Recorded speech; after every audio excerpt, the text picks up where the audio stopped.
Mengantisipasi penyelundupan barang berbahaya yang masuk ke Bali melalui pintu masuk Gilimanuk, Polsek Kawasan Laut Gilimanuk lebih memperketat pemeriksaan pada berbagai kendaraan maupun masyarakat yang masuk ke Pulau Bali. Pasca libur Nyepi, tampak setiap penumpang maupun kendaraan yang baru turun dari kapal menjalani pemeriksaan ketat oleh aparat kepolisian bersenjata lengkap. Tak hanya Polsek Kawasan Laut Gilimanuk yang melakukan pemeriksaan, sejumlah personil kepolisian dari Polres Jembrana pun ikut membantu proses pemeriksaan tersebut. Hal ini dilakukan untuk mengantisipasi masuknya barang-barang terlarang serta masuknya para pelaku tindak pidana kejahatan bersamaan dengan arus balik Hari Raya Nyepi.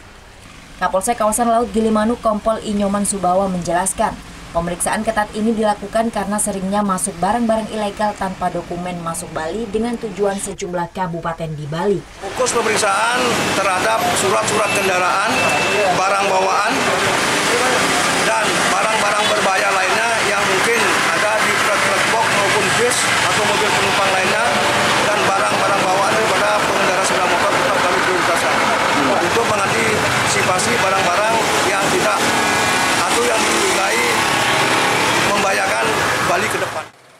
Hasil pemeriksaan sementara polisi belum menemukan barang bawaan yang mencurigakan. Namun polisi sempat menemukan para pemudi tanpa identitas lengkap dan telah dikembalikan ke daerah asalnya di Jawa.